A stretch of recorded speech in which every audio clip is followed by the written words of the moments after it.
Welcome to the Hello Lovely podcast. I'm your host, Christie Williams, and I teach women how to be themselves.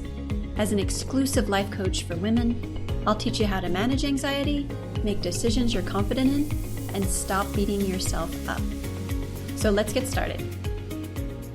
Hey guys, you are listening to episode 30. What?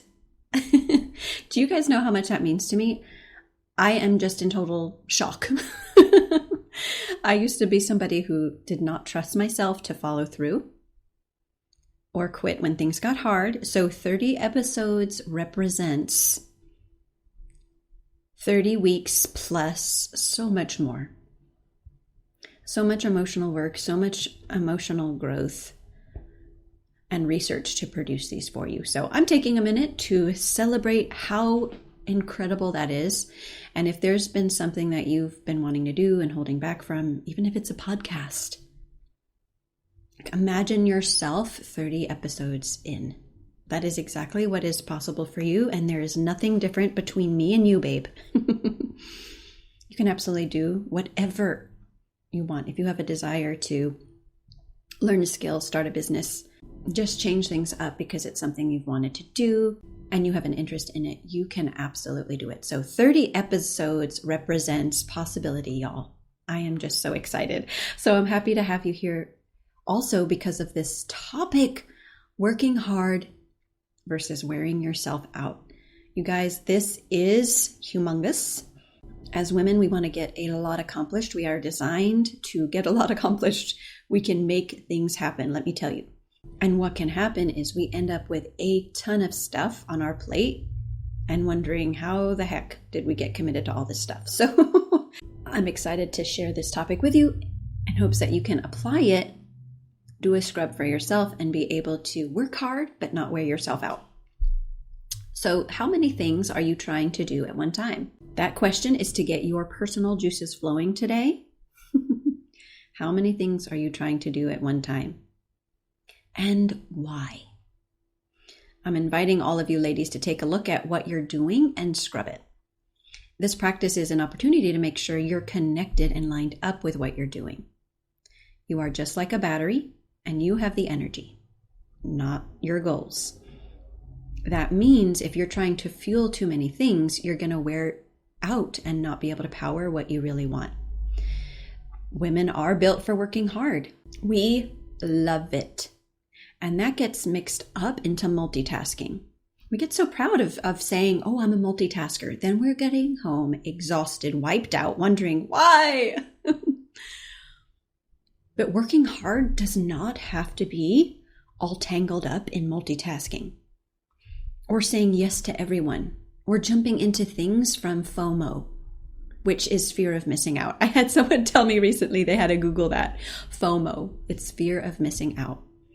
But as women, because we do like working hard and we do like helping people, sometimes this happens. We jump right into things from FOMO and setting expectations that are things that robots could do and not humans. So not only do we overcommit ourselves to all these things, but we also want to do them perfectly. So then on top of that, what happens? We beat ourselves up. We're telling ourselves we fell short, should have been able to, should have known things by now, and aren't as good enough as the people that we admire. Whew. Like, I'm exhausted just thinking about that. No wonder we feel worn out at the end of the day. All of that spinning around in your head every day. So, a life scrub commences. The most valuable thing you can do before doing a scrub of your schedule is take a step back to a full life view. So what does that mean? Your brain will want to make the same decisions it has made before, which has brought you to overbooking yourself and beating yourself up. So we're putting your brain on notice. Taking a step back and truly making brand new decisions based on your full life view, not through what you've always done because someone said it so or because it's quote unquote part of you. Because there is you And then there are the things that you do. Those are separate and can be changed. And not by force, but by a scrub and a decision to commit to those new decisions. And I'll touch on that in a bit later in this episode. So, what is it that you want to accomplish in your life? This is a question, you guys, that we don't even answer sometimes. We just assume we know the answer. That's a difference. So what is it that you want to accomplish in your life, and what is important to you? Start there. And don't rush through this, even if you don't know how to do some of the things yet that you'd like to accomplish, or know how to make them happen. That's irrelevant. Trust me. All you need to do right now is just write down the honest answers to those questions. Okay, the next step in doing a scrub is to decide how you want to treat yourself in the process. Being strict and pushy is not required. That is great news because those feel terrible anyway. Think about the way you would treat someone else who you fully supported without judgment. You'd be loving, encouraging, real, not sugarcoating the hard work. Be open and a cheerleader. Treat yourself the same way. That's what I'm offering you. Trust me on this. This is a huge piece of the success you'll see when you decide to treat yourself this way before and during habit changes and mistakes. You guarantee success, and you see more of the success along the way. It's always there, but whether we see it or not depends on how you decide to treat yourself. So decide that in advance. Lastly, as part of this scrub, imagine yourself with all those goals and all those habit changes done. Picture yourself with all of it done. Go ahead right now. How do you feel? That is who you are. The woman on the other side of your plan. She's inside of you. That's you. You can totally love yourself now and have your back. There's nothing about you that is not good enough in value, that is not lacking in your ability or capability. This is where you make decisions from. The woman you are at the end of your goals.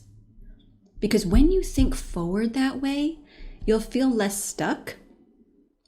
There's less judgment on yourself or other people, and you have an underlying drive to keep you going no matter what.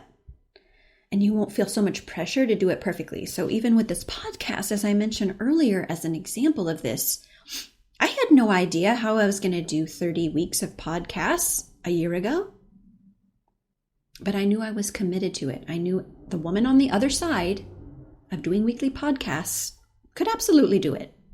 So when you make decisions from that place, you're just thinking more clearly, and the way you feel is driving your actions toward those goals that you want. So think of how that's true. When you've already accomplished all those things you wanted and you're living the way that lines up with what you want, when you look back at the journey and the mistakes and the trial and error along the way, they're not a problem. You see them as exactly what needed to happen for you to learn and grow to the next level.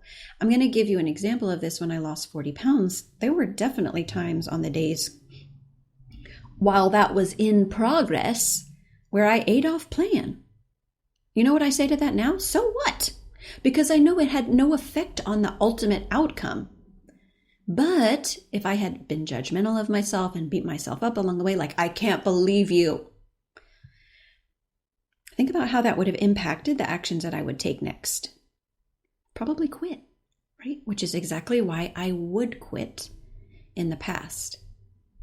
So even if you have quit in the past, like me, it's not a problem, because that still is not going to impact where you're going from today forward. So treat yourself the same way now as you would with the goals finished. Permission to make mistakes along the way, and work hard at the same time. Okay, now let's talk about putting the scrub into action. This is why it is important to make sure your scrub was done from a place of loving yourself and owning your choices, because it's commitment now that puts the scrub into action. That is the hard work. The commitment is doing hard work without wearing yourself out. What? That's the commitment. We make decisions all day, but commitment to those decisions is a separate decision. Like, you can make a great decision and be like, yep, this is great, and then not commit to it. You will not take action from that place. So you need both. And what's crazy about it is commitment is also a decision. So you're making two decisions at a time. You're saying, this is the decision I'm making to line up with my plan. And I'm also deciding to be committed to that. So look at your decisions, each of those little choices on your scrub that you want to put into your life and your schedule. What is your commitment level to them? What does a 10 look like without wearing yourself out? That is the work. But remember, as women, we love working hard. The work is not a problem. When you work towards your goals from first asking yourself what's important to you, then taking care of yourself, and picturing those goals done, hard work is enjoyable. It doesn't mean all the time you're like, yay! I mean, some days it's going to be hard, but you're still not worn out. And that is powerful. You still know 100% you're continuing and committed, even if you don't feel amazing that day. And for most part, you're just going to feel more emotionally balanced anyway, because you're taking the pressure off of yourself. You aren't wearing yourself out because you say no. You learn to say no to things. You're not saying yes to everything. You're saying yes to what you're committed to. Not as a perfect robot, but because this is the life you are living on purpose. Things will absolutely happen along the way, but your commitment is a 10. And that means you're open to finding new solutions and perspectives to keep going, even if it's in a direction you didn't think when you started. You fuel your goals, not the other way around. You don't have to do things because you've always done them. Be honest about why you're doing things, and work hard to act on your commitment to what's important. Enjoy the process and take care of yourself. That's how you work hard and not wear yourself out. I made a jumpstart for you as you make new habits, and it's going to help you stop the inner critic, which is a big part to why we quit, is because sometimes we listen to that inner critic in our head. We have that beat down and we're like, oh, I guess I'm not good enough. I know that is just a lie. So being able to see that for what it is and drop the inner critic, you're going to be able to get to work and stay committed. You'll be able to understand your emotions and stay connected and lined up with your goals. So that is available for you. I created the 3-day jumpstart on MissChristieWilliams.com. It's on the homepage right now. You just click on the jumpstart, enjoy it. It's completely free. It's 3 mini video trainings to get you started. And if you are ready to take this work deeper, you're ready to really love yourself and live your life on purpose, doing the things you want to do, not overbooking yourself, not going after goals you don't want, but instead discovering the amazing things that you want to do and being able to work hard towards them, loving yourself on the way. Let's work together. You're ready, babe. Go to MissChristieWilliams.com, click work with me, schedule your consult, and I will see you in your first consultation. Have a great day, you guys. Keep working hard. Don't wear yourselves out. I'll see you next time. Hey, lovely. If you want to be more confident on the outside, you have to start on the inside. If you don't take time to create an amazing relationship with yourself, it will show up in every other area of your life. If you feel stuck or don't know how to be yourself, I invite you to work with me one-on-one. Go to MissChristieWilliams.com and sign up for a free call to join my 6-month program. That's MissChristieWilliams.com, and I'll see you in session.